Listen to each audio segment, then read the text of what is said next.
One to the FBI, one to the Department of Justice. The FBI document request response was there are no documents responsive to your request. So they just said there were no documents. The Department of Justice didn't even respond back last year when we did this in the summer. And we ended up filing a federal lawsuit in October. Well, we got the court ordered the production of documents, and here they are. It's about 420 pages. We're still, by the way, doing a full analysis of this. But what's fascinating is three things right off the top. Number one, despite the FBI's protests to the contrary, there's actually email exchanges between the FBI and the Department of Justice. So when the FBI said there were no documents, well, that wasn't correct.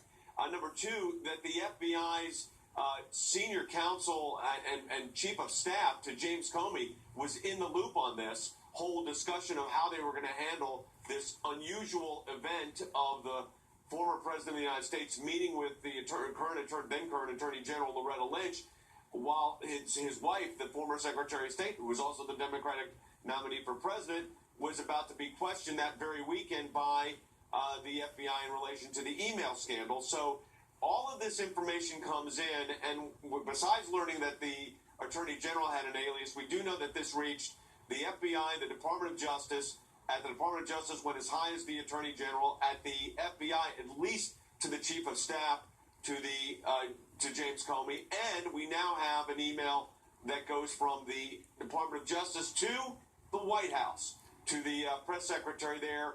And by the way, then the press secretary, basically throws the whole thing back to the Department of Justice, saying they're not aware of anything. Well, they were given the talking points to give a comment on.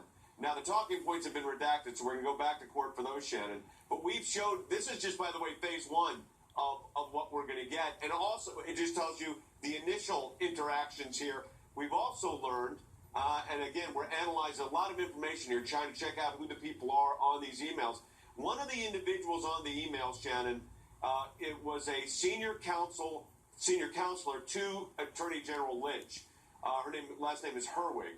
She was the senior counsel to Loretta Lynch. She also previously served in the White House counsel's office, but interestingly, she now is the deputy counsel to Senator Dianne Feinstein, and of course, it's Senator Feinstein's committee, along with Senator Grassley's Judiciary Committee, that are investigating the whole Loretta Lynch investigation of Hillary Clinton and this whole situation that took place on the tarmac. So her former lawyer is now the lawyer for the ranking member of that committee. So there you have it. I know you uncovered a lot of interesting links and things we didn't know that you wouldn't have known potentially if these documents weren't turned over, as you first were told. There were no documents. You talked about fighting those redactions. Do you think you'll have success on that point so that all the blacked out material, you'll actually have some clarity on that? Yeah, I really do, because I could show you what it looks like. Here's a black. This is the talking points. So we know who sent them, but what we don't know is what's in them. Now, she made statements. Loretta Lynch made statements after the fact. So what we're going to do is really simple, and that is we've gone back in and we're sending a request to the court for those redacted statements. I think we'll get them because there's no basis upon which they should have withheld them in the first place. So I suspect we're going to get them. Then we're going to take all of this information and hand it over in a chronology over to the Senate Judiciary Committee, who's conducting the investigation. Well, they are a busy committee these days. So, Jay, we'll keep up on what you find and let us know when you get that next shipment or drop of these documents. Thanks, Jay. Thanks for some...